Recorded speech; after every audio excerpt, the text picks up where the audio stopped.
ditemukan adanya batu di kantong empedunya, di kantung ya, di kantung empedu. Dan memang betul gejalanya itu mirip dengan GERD. tadi. Ya. Iya. Tapi biasanya dia ditambah dengan ada keluhan selain nyeri perut itu juga ada sampai dia menusuk ke belakang, ke punggung, menjalar ke belakang. Itu ciri khusus ya dok ya? Ya.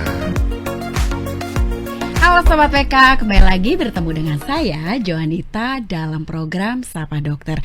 Hari ini kita akan ngobrol dengan dokter dari Rumah Sakit Sin Carolo Sumarekon Serpong. Siapa dia? Kita sapa dulu ya. Halo Dokter Andrianto, apa kabar? Kabar baik Mbak, kabar baik. Terima kasih loh dok sudah berkenan hadir di studio kami. Ya, Kita sama-sama. akan ngobrol-ngobrol ya dok ya. Oke. Ngobrol-ngobrol yang temanya tuh udah sering mungkin dialami oleh teman-teman di luar masyarakat maupun Sobat WK gitu ya dok ya. Baik, Sobat WK, Dokter Andrianto ini adalah dokter spesialis bedah digestif. Baik, kita akan mulai dok ya. Dok gini dok, bisa nggak sih dok tolong dijelasin dulu sebenarnya tentang batu empedu nih dok, yang banyak orang tuh katanya sudah mulai banyak yang mengalami hal ini. Ciri-cirinya juga tuh mirip dengan GERD ya dok ya. Nah kadang ini kok kayak GERD ya, tapi setelah diperiksa oh bukan batu empedu, wow shock dong gitu ya.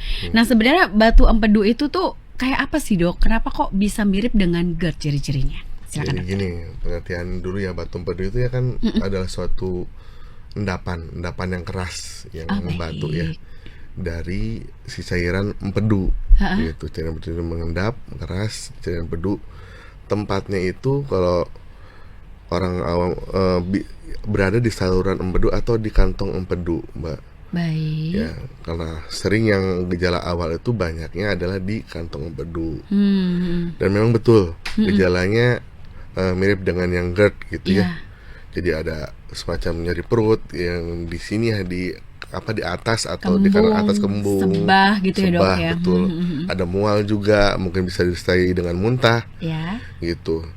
Kemudian cuma kan mungkin kalau misalnya GERD setelah diberikan terapi dari dokter gitu ya, mungkin ada perbaikan, mungkin harusnya ini kok setelah beberapa kali berobat kok kayaknya apa ya, dirasa kok tidak ada perubahan gitu ya. Biasanya sih pasien-pasien ini berobatnya kalau nggak ke dokter umum kan ke dokter penyakit dalam misalnya. Oh coba deh di USG gitu kan, karena takutnya ada hal yang lain. Ternyata betul tuh Mbak, waktu di USG ditemukan adanya batu di kantong empedunya, di kantung ya, di kantung empedu. Dan memang betul gejalanya itu mirip dengan GERD tadi. Ya. Tapi biasanya dia ditambah dengan ada keluhan selain nyeri perut itu juga ada sampai dia menusuk ke belakang, ke punggung, menjalar ke belakang. Itu ciri khusus ya dok ya? Ya, mungkin harus diperhatiin dari situ ya dok. Betul. Dan apalagi setelah makan makanan yang mengandung lemak contohnya gitu. Nah mungkin harus bisa lebih curiga ke arah sana. Gitu, seperti itu Mbak. Baik dok. Nah karena tadi kan dokter juga udah spill ya bahwa ini tuh sering banget dikatakan orang kok kayak rasanya tuh kayak GERD atau MAH gitu ya dok ya. Nah sering banget di luar sana tuh dianggap sepele gitu dok, karena kembung biasa, begah biasa, mungkin kebanyakan makan atau apapun gitu ya dok ya.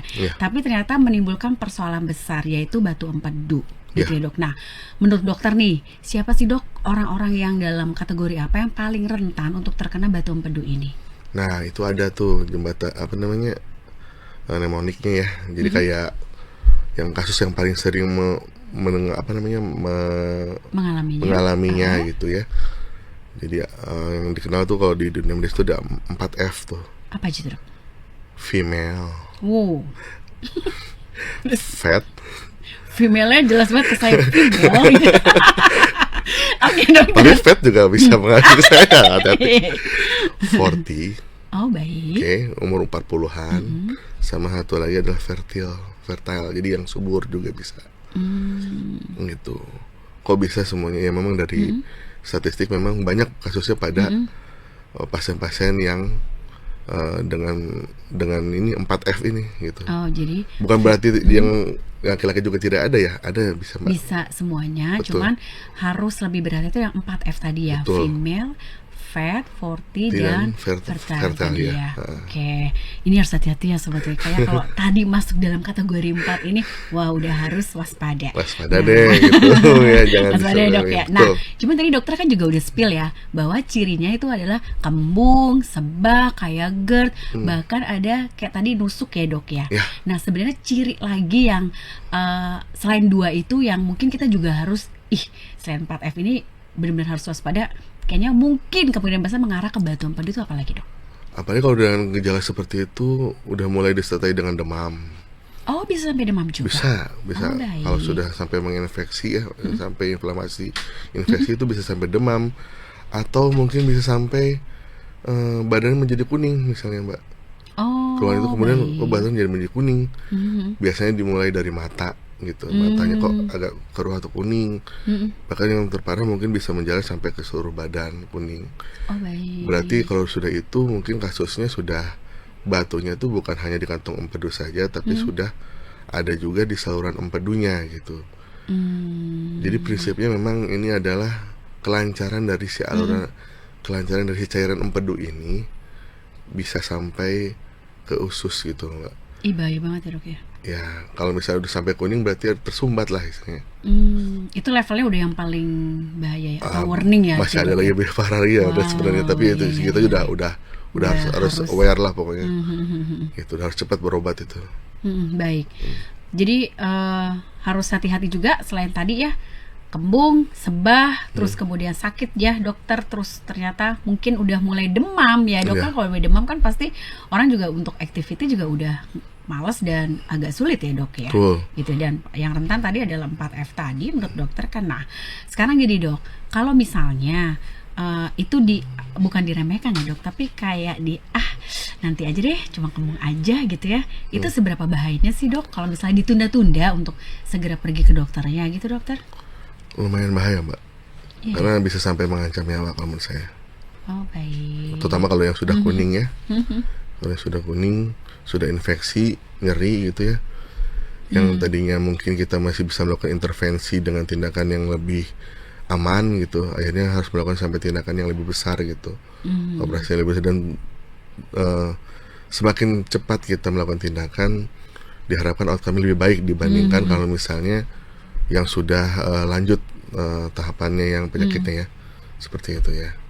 Jadi tadi gejala-gejala yang mudah dikenali oleh masyarakat tuh harus kita harus care ya sama gejala-gejala tadi ya dok. Ditambah Ya? lagi mungkin kalau yang sudah lebih parah nanti kalau misalnya buang air kecil gitu ya, pipisnya itu udah kayak air teh gitu, keruh keruh banget. ya. Oh itu bisa termasuk karena batu empedu ya dok? Kita Ya? harus curiga ya. Oh baik. Atau maaf pupnya juga Gelap gitu ya? enggak, kayak dempul jadinya.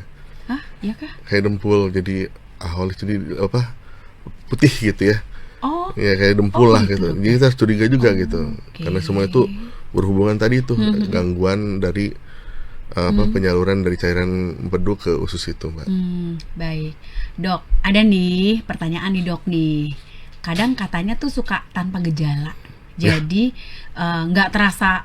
Jadi kayak cuma kembung biasa sedikit kayak masuk angin menurut dia. Tapi ternyata ketika dia pergi ke dokter batu empedu. Ada nggak sih dok kasus kayak gitu yang pernah dokter tangani? Banyak. Iya kah? Ya, Oh ada. gitu. Kenapa bisa kayak gitu dok? Nggak Ya. terdeteksi gitu kenapa? Karena ya itu tadi kan gejalanya hampir mirip-mirip dan kemudian tumpang tindih juga. Jadi bisa mungkin gejalanya adalah gejala yang seperti pada penyakit mah gitu ya, atau gastritis gitu ya, atau GERD, atau juga memang dia murni karena batu empedu, atau kan bisa dua-duanya juga gitu, seperti itu. Apalagi dengan pola makan zaman sekarang ya, seperti itu ya. Saya pikir nggak bisa berdiri sendiri aja gitu penyakitnya Mbak, seperti itu. Pasti ada pemicunya ya dok Betul. ya. Baik. Nah kemudian gini dok, kalau misalnya untuk memastikan diagnosisnya nih, pemeriksaannya apakah yang dianggap paling akurat untuk ini kayaknya mendeteksi batu empedu nih, kayaknya saya batu empedu nih, itu gimana tuh dok? Untuk pemeriksaannya yang dianggap akurat dan efisien ya Mbak ya, dan mungkin lebih murah itu adalah USG, USG abdomen, USG perut. Itu udah pasti ya Ya. hasilnya kemungkinan besar mungkin mengarah ke sana atau bukan gitu Mengarah ya dok untuk ya. batu-batu Baik. di kantung empedu gitu.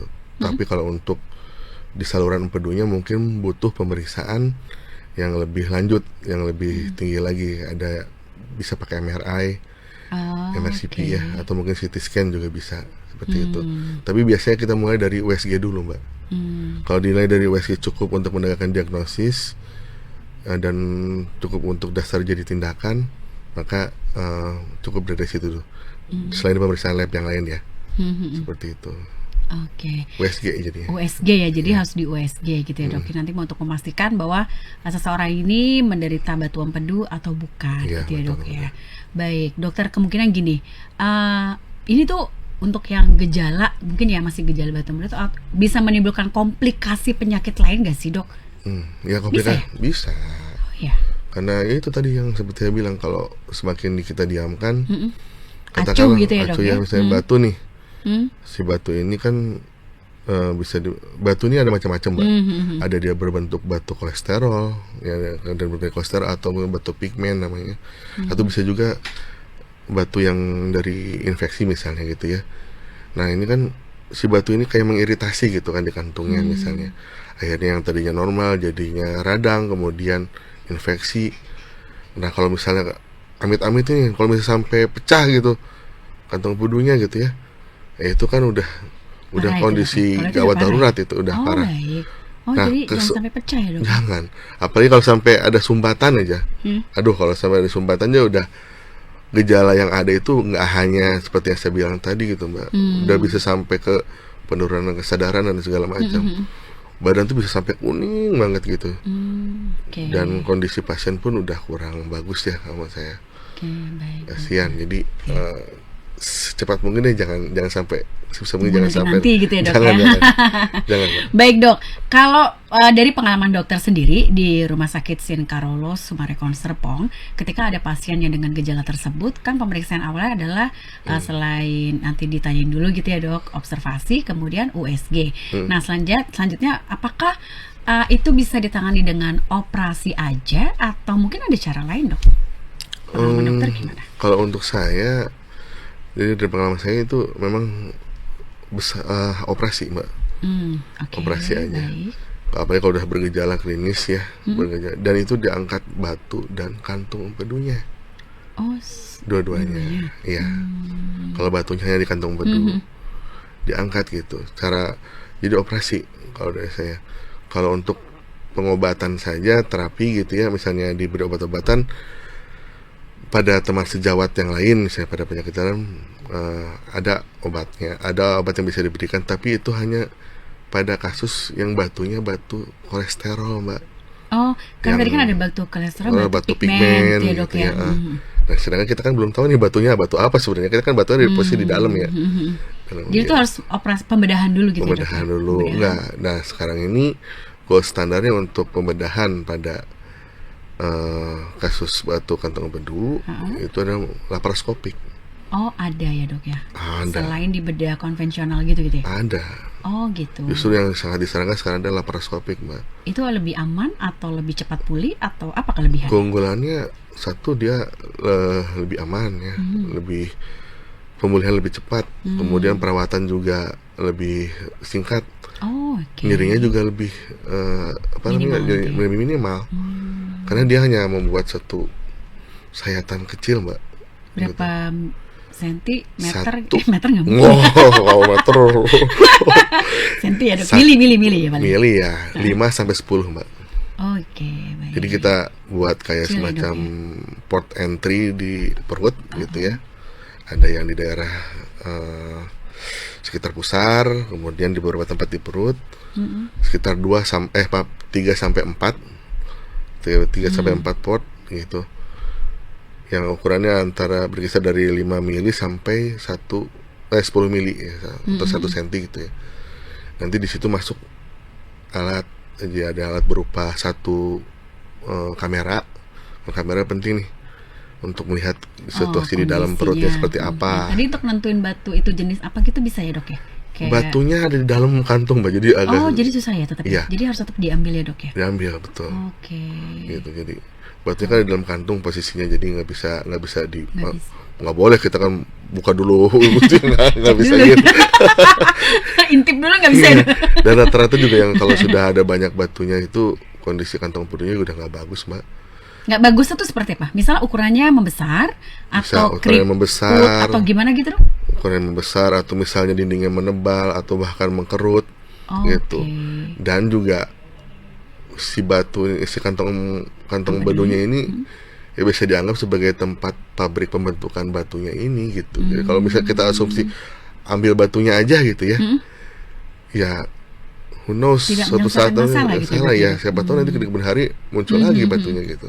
Oh gitu, Oke, bisa iya. muncul lagi ternyata, Dokter. Ya kan, Karena tidak diambil ya antenanya itu itu tadi ya. karena pembentukannya kan itu ketidakseimbangan pembentukan dari si cairan empedu itu ya, karena namanya endapan ya tadi ya saya bilang endapan itu Mbak.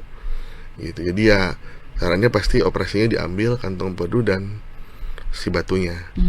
Itu yang selalu saya sampaikan ke pasien juga seperti itu Mbak. Baik, Dok. Kalau misalnya nih after laparoskopik tadi, Ya. itu pemulihannya sampai berapa hari sih, Dok, si pasien ini biasanya? 1-2 hari itu Ih, cepet ya?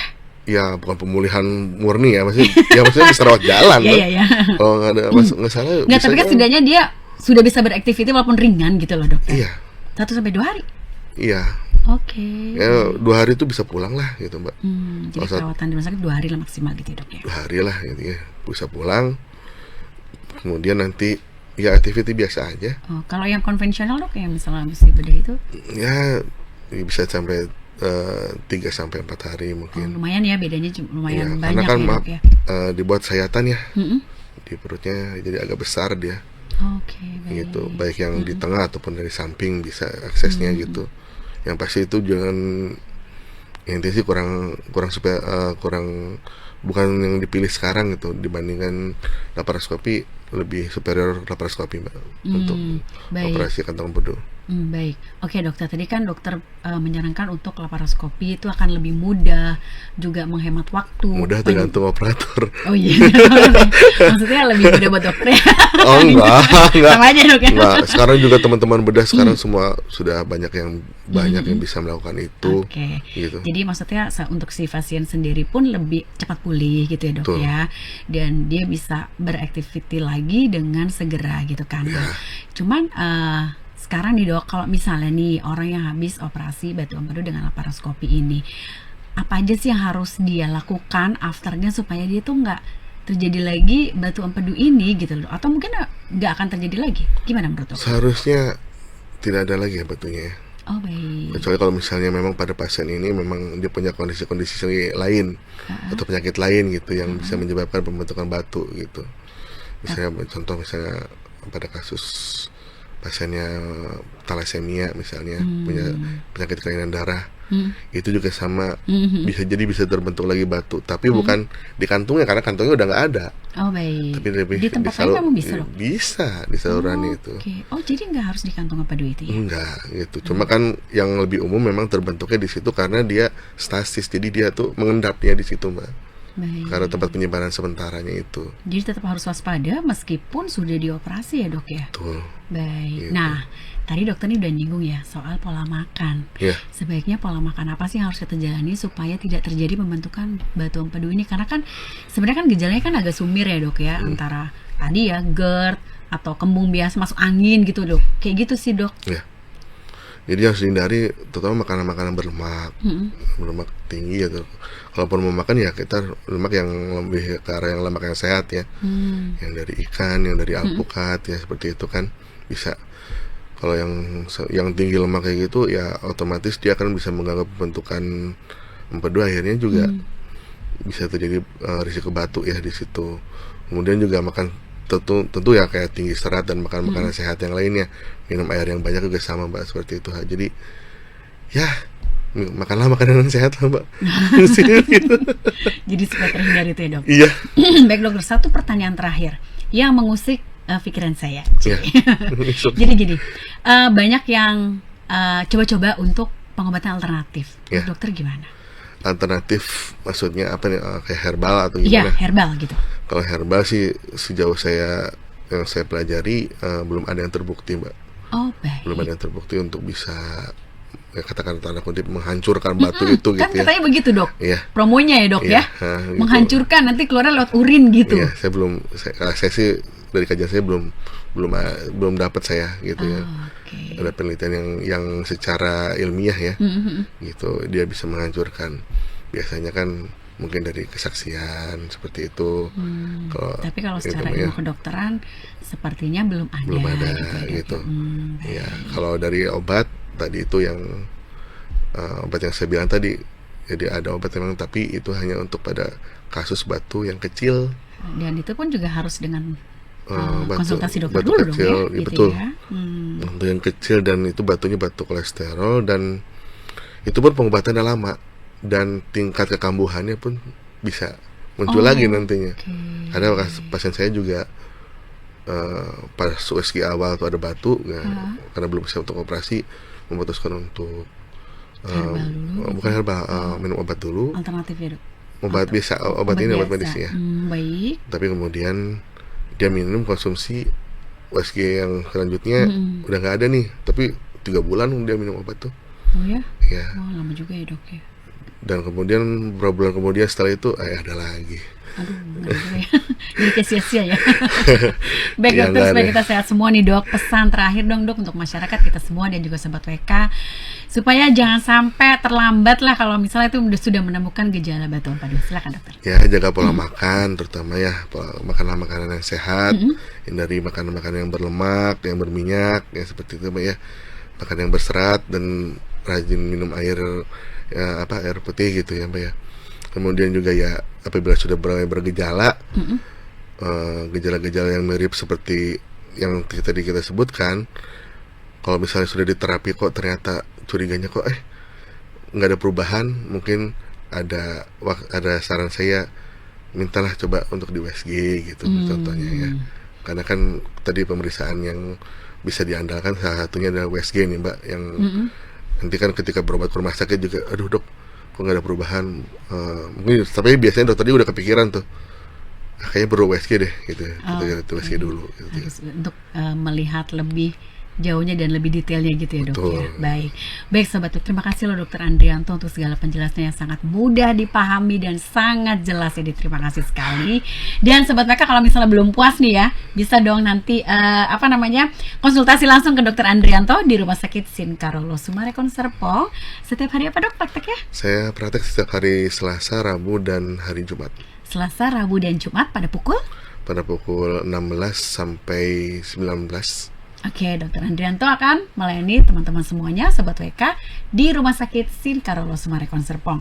Terima kasih banyak sudah bincang-bincang bersama kami. Saya dengan Joanita Ari, pamit undur diri, terima kasih dan sampai jumpa. Sampai jumpa.